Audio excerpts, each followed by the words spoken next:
Alright, I'm not gonna hold y'all up.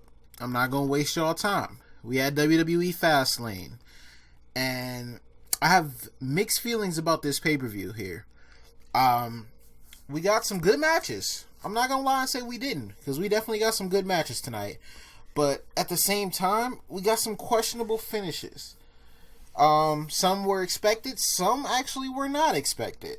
So let's just get into the show. Apparently, Tozawa, Akira Tozawa and Rich Swann won on the pre-show.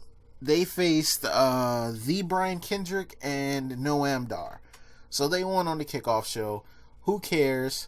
Actually, I heard it was a good match. I didn't even get the chance to watch it. I didn't get home in time. But I did get home in time to catch Samoa Joe versus Sami Zayn. This was a great match. I really enjoyed this match. This is something I've been brewing for about 3 to 4 weeks. After Samoa Joe made comments about Sami Zayn took exception to that and said, Samoa Joe, because Samoa Joe said he's not one of these Sami Zayn type people who is just happy to be in the WWE. So, of course, Sami responded, and Samoa Joe's pretty much been attacking him over the past couple of weeks, except for this past Monday on Raw when Sami Zayn brought the fight to Samoa Joe. So they had this match, pretty good match. Samoa Joe dominated. He absolutely dominated this match. Sami got little to no offense in, and I think that's good. If we're building Joe as the destroyer, he has to destroy people. And that's exactly what he did. Sami Zayn thought he was going to have a very competitive matchup, and he winded up running into the Samoan submission machine, which is Samoa Joe. So Samoa Joe won this match. He choked him out with the coquina clutch. Absolute domination. No problems with this match. I like how they built it. I like how they executed it. Good match. We had a ton of backstage interviews. Bayley told Charlotte pretty much to not bring Dana to ringside. We had a WWE Tag Team Championship match. This was a fine match too. Like, it wasn't a bad match. The finish consisted, it was a normal tag team match. Nothing to really talk about. They worked Enzo. Big Cass got the hot tag, and there were some false finishes at the end. It seemed like Enzo and Cass were going to win the titles, but Gallows and Anderson were able to stop the pinfall after they hit their finish, the bada boom shakalaka or whatever. And then I think Gallows stopped it, and then he threw Big Cass into the barricade. Something happened. Enzo was getting back into the ring, caught a knee to the face, and was getting pinned, and he got his foot on the rope. But instead of the ref seeing it, Gallows knocked his foot off the rope. So I'm guessing they're going to continue this and pretty much say, hey, we would have won, or that pinfall wouldn't have counted had the ref seen his foot was on the rope. So they're going to continue with that. I guess that's a good way. If that's what they're doing, then okay, nothing wrong with that finish there. Kind of it's clean finish, but not really clean, because, there's going to be a little bit of controversy tagged onto that. So, after that, we had Mick Foley backstage. He was talking to Stephanie on speakerphone. Something about her plane was delayed, so she wouldn't be able to make it to Fastlane. So he's in charge, but that worries her that he's in charge, and he's telling her not to worry and all of this other stuff. And he was it was weird. He was trying to tell her, because she wanted to talk about Samoa Joe. And he says he knows that she doesn't want Samoa Joe out there, so that Owens can prove himself on his own against Goldberg. But he took her off speakerphone when he was talking to her, and then the phone winded up disconnecting. So that was kind of strange how they brought up Samoa Joe for no reason. Samoa Joe had nothing to do with Kevin Owens and Goldberg. They just included him in there. So I think that's interesting. We'll talk about that a little bit more in a minute. We had Nia Jax versus Sasha Banks. Nia remained dominant. This was another good match. She remained dominant the same way as she usually is. Sasha tried her attacks. Nothing was really working until she was able to get her into a guillotine, and she eventually got her in a sleeper hold, but she wasn't able to win with that. Nia just kept tossing her around the ring like she was a sack of potatoes. Sasha got her into the bank statement, but Nia was able to counter right out of it, like she wasn't even taking a submission move. She was pretty much, she had the most, she had the greater part of the offense in this match. And Sasha actually won. Sasha rolled her up and even hit the little bridge. The roll up where you lock legs and She bridges over you. So yeah, Sasha won the match, caught her slipping by doing too much. Because it looked like Nia was about to end it, and then she started doing other stuff and, just tried to do too much to exert her dominance over her and got caught slipping, and Sasha Banks won the match. Enjoyed it. I really did. Because, like I said, Nia remains dominant, and it wasn't really a competitive match by any means, but Sasha caught her slipping because she was trying to do too much. So, that wasn't bad. Then the show started to take a dive. Jinder Mahal and Rusev were arguing in Mick Foley's office because they're no longer a team and they want to try their hand at singles competition again. So Mick Foley tells them they both have to go out there and they'll both have opponents. They'll just have to decide which one of the opponents they have, or which one of them is going to go first. So they get out there. Rusev wants to be the first one. Jinder wants to be the first one. They start fighting. Jinder throws him out the ring. And I think he hits him with a knee, and he goes over the barricade into the timekeeper's area. So apparently he gets the first match. It was against Cesaro. It was an alright match. I'm not going to crap on it. Like I said, we did get some good matches here. Hard Body Mahal was actually dominating Cesaro for a long time in this match. He had a good amount of the offense. Cesaro was playing defense, but Cesaro got that uppercut train going and wound up hitting a Swiss 1-9, which led to a crossbody that only got a 2 count. Rusev made it back to his feet, and Jinder got distracted by him, and Cesaro hit him with the some elevated uppercut and picked up the win. So then Rusev was next. He got in the ring, started kicking Jinder Mahal's ass, threw him into the ring post, and threw him out of the ring. And then his next opponent. His opponent would be the Big Show. And it was a squash match. Big Show squashed him. Yeah, Rusev got a little bit of offense in. He was able to injure Big Show's knee for a second and tried to work that. And super kicked him 3 straight times in the face and tried to put him in the Accolade. But that didn't work. Big Show got out of that, hit him with 3 choke slams, dragged him into the corner for what reason I will never know, and hit him with a knockout punch and then pinned him. Why did he have to drag him over to the turnbuckle to do that? That's beyond me. But Big Show won. So Jinder Mahal and Rusev both lose their singles matches. So who knows where that's going to go. Kevin Owens backstage, still in a suit, and the interviewer asked him, or said it was his biggest match to date. Kevin was like, why? Because Goldberg beat Brock Lesnar in like 1 minute and 35 seconds. He hasn't beat anyone else in the past decade but Brock Lesnar. He said he's been in the ring with the best and beaten them all. Cena, AJ Styles, Seth Rollins, all those people. Roman Reigns. We'll talk about the Roman in a minute too. We'll talk about him. We're getting there. He says Goldberg hasn't done anything to make him, worried about him or whatever. He said he's not going to let anyone who doesn't respect him or anything he's done in the ring take the title away from him. He's going to outsmart and out-wrestle Goldberg and move on to face whoever they want him to face. He's the Universal Champion because he's the best, and not even the mighty Goldberg can change that, and it'll be the Kevin Owens show for as long as he wants it to be. I think Austin Aries is coming to the Cruiserweight division sooner rather than later because they keep showing off his quote-unquote beautiful big packages. That's his words, not mine. His beautiful package, and his long package. They're making a sexual innuendo without actually saying it. So they've showed it on I think they showed it on the pre-show, and they showed it right before the Neville and Jack Gallagher match, which is match of the night for me. Definitely match of the night. This was a great match. I'll actually talk about this match in depth for a little bit. Neville, was pretty much his cocky self, normal cocky self, and Gallagher was bringing him, a fight in the beginning. He didn't expect that. He didn't expect him to have that type of offense. But Neville did take over. Gallagher had to get out of his comfort zone. He did a suicide dive, which, if you know Gallagher's character, he doesn't do high-flying moves that often. Hit a nasty suplex from off the top rope. Neville made Gallagher rebound off the ropes and hit him with a snap suplex, which looked disgusting. He actually absolutely threw him. And then he hit a Phoenix Splash from the second rope. Only got the 2 count. Gallagher hit 2 headbutts on Neville and almost got a 3 count, but Neville kicked out of that. Gallagher almost took himself out with that too. But Neville was able to kick out. He seemed to have him where he wanted him. Jack went for the turnbuckle drop kick. Neville avoided him. They both got to the top rope again, where Neville was hit with another headbutt, and it looked like he was knocked out cold on the top rope. He was laying, like he was sitting on the top rope, laying on it, and his head was resting on the ring post. So then I think Gallagher started to climb the ropes, and Neville kind of just picked him up and dropped him.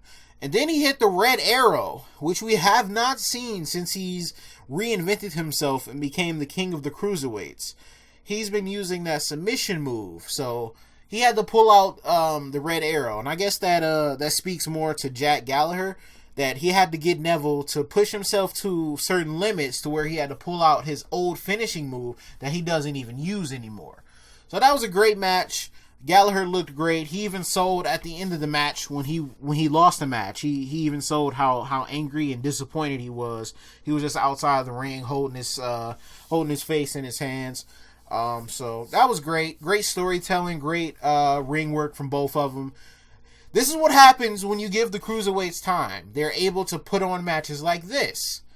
Paul Heyman showed up backstage and said, Brock has the privilege and the right to be at Fastlane, and he doesn't know if he's going to actually use that privilege or that right. And if Goldberg wins tonight, and that's a big if, he will go to WrestleMania and lose to Brock. Or if Goldberg loses, then he's going to be exposed for having a weakness, and Brock is going to win at WrestleMania anyway. So it's a win-win for Brock Lesnar and a lose-lose for Goldberg, whether he wins the title or he loses the match.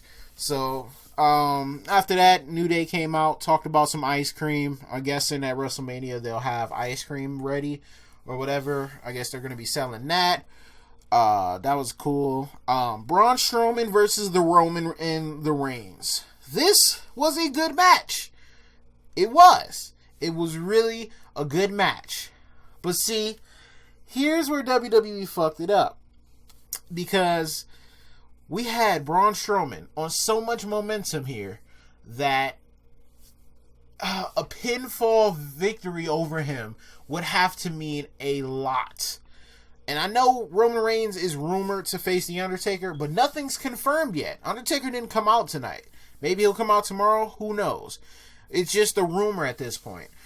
So we don't know exactly that Roman Reigns is going to face The Undertaker. And even still, that's not a reason for him to beat Braun Strowman. Because Braun Strowman's a bigger obstacle at this point than The Undertaker is. In my opinion. Okay? Undertaker's a legend. Hall of Famer, of course. One of the top 5 greatest wrestlers of all time. I'll give him that. But at the same time, it's just like Braun Strowman is a bigger obstacle for Roman Reigns than Undertaker is. You saw how easy Roman Reigns tossed Taker over the top rope at the Royal Rumble. He can't do that easily to Braun Strowman. So, he pinned Braun Strowman clean. I didn't agree with that. I love the match. I'm not even going to talk about the match because it means nothing at this point. They did have a great match, though. But Roman Reigns pinned Braun Strowman clean. Let that sink in. I don't think that should have been the finish. If you weren't going to try to have Roman get pinned here for the win, fine. Understand it. Cool. Whatever. You don't want Roman to lose because he's going on to WrestleMania. But you don't need Braun Strowman to lose. I mean, Roman would have been less affected by losing this match than Braun Strowman is. Braun Strowman is ruined, in my opinion. He's ruined. He really is. He was more affected by losing than if Roman were to lose this match. He is. He's more affected. Now, you lost to Roman Reigns now. So everything you were talking about, being the monster among men and being at the top of the mountain and all this other stuff, it goes out the window. You lost. You got pinned. You, this monster who went toe-to-toe with Big Show and all these other people, just lost clean to Roman Reigns. Clean. You put this man Roman through tables and threw him into poles and steps and everything, but you lost clean to some Superman punches and some spears. That's it. That's what you lost to. All credibility goes out the window now for Braun Strowman. I don't know how they would be able to fix him, but that was one of the best things they had going on Raw. And now it's just destroyed. It's destroyed. It really is. I don't know what their booking ideas is for this, but they could have had a double count out finish. That would have been fine. Roman could have got caught slipping but had a good showing like he did in the match. That would have been fine. But no, we just have Braun Strowman lose clean for no reason. Now, where does he go leading up to WrestleMania? WrestleMania is 4 weeks away. How do you build back his credibility in 4 weeks? You can do it, but it's going to be very, very difficult to do so. He's going to have to beat some big names in order to do so, which I don't see happening right now. So, his credibility is shot.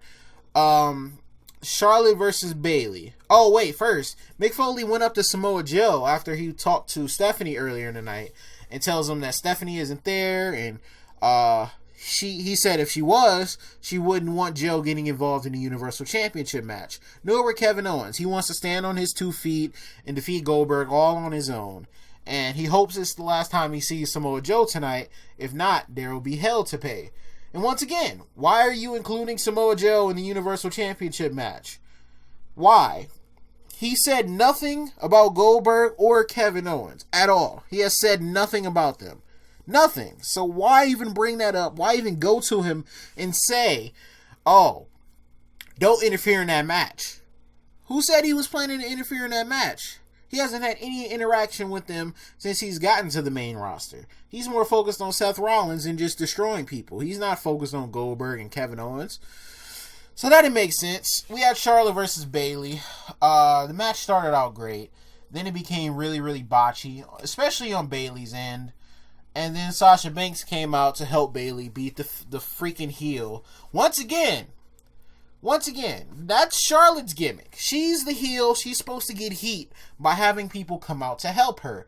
Why? Oh, why are we having baby faces come out and interfere in the match for the babyface without a turn happening? The turn hasn't happened yet. Sasha has not turned heel yet.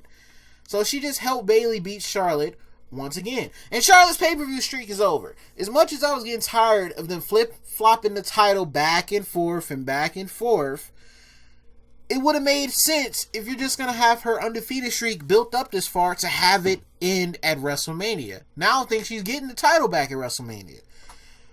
And as much as I didn't want her to win, she should have won. It would have been the best booking decision, as much as they've been flopping the title back and forth. So, I just don't understand how babyface needed help to beat a heel. How does this make sense? It doesn't. It does not. Main event. Kevin Owens and Goldberg. Universal Championship match. We all knew what was coming. I picked Kevin Owens just to hold out hope that maybe WWE does something different, and maybe Kevin Owens gets into Goldberg's head and finds a way to win. He was doing that too at first. Before the bell rung, he got out of the ring for a minute, walked around right outside the ring, stared at the crowd for a little bit, stared at Goldberg, got back on the apron, got in the ring, fell right back out the ring, walked around for a little bit more, and was just playing mind games with him. I'm like, okay, cool, all right, fine, this is perfect, okay, all right, maybe it won't be a squash match.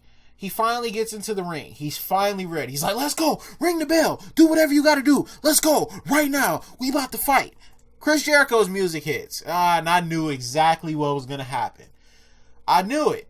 Chris Jericho comes out. Yes, Chris Jericho's back. Cool. They're going to finish their rivalry. They're going to finish it at WrestleMania. Fine. But you already know what that means, right? The bell rung. Owens turned around. Spear. Pick him up. Jackhammer. 1, 2, 3. Ball game. We have a new Universal Champion, and his name is Goldberg. So you know what that means, right? Oh, I hope you guys know what that means. That means that at WrestleMania 33, Brock Lesnar's getting the title back for one more time, and he's going to do absolutely nothing with the title because he's an irrelevant champion. He's going to go away for 6 months and come back around SummerSlam and defend the title. That's what Brock Lesnar is going to do. The Universal Championship was starting to feel more important because Kevin Owens became, his own man. He became, he got out of Chris Jericho, or Chris Jericho got out of his spotlight, as I should have said. And now, he was starting to look more legitimate. But now, they're going to finish the rivalry with Jericho, and that's all fine and dandy. But at the expense of Brock Lesnar about to get this title at WrestleMania, I don't know. I kind of just wish Owens would have just retained. I kind of just wish Jericho would have interfered at this point. Like, he just came down to the ramp and didn't really get in the ring. So, Goldberg is the new Universal Champion. Yay. Wow. Brock's getting the title in Mania. And, yeah, we'll go from there.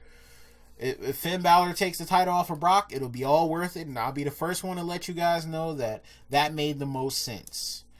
But if that doesn't happen and Brock just has another meaningless title run, then it'll be all for nothing. Thank you guys for watching. I'm going to give this pay-per-view a B-, because I don't think it was that terrible. I just think some of the booking was a little weird. But it wasn't really a bad pay-per-view. It was better than Raw was. I'll give you that. It wasn't the greatest pay-per-view by any means, but it was better than an episode of Monday Night Raw, which is what it started to feel like a little bit towards the middle parts of the show. But it was not as bad as I'm probably making it up to be. Just the booking parts, just some of that just didn't make sense. You needed a baby face, needed help to beat the heel. And Goldberg's champion, and what else happened? I don't even remember at this point. This is a forgettable pay-per-view. I'm not gonna go back and watch this anytime soon. New Day talked about, and Roman Reigns pinned Braun Strowman clean. But just the booking didn't make sense. But thank you guys for watching anyway. I know I sound unenthusiastic. It's only because of the booking heading into WrestleMania, because I know what's coming. I really do. And I don't know. Thank you guys for watching. I'll talk to you guys later on. Peace.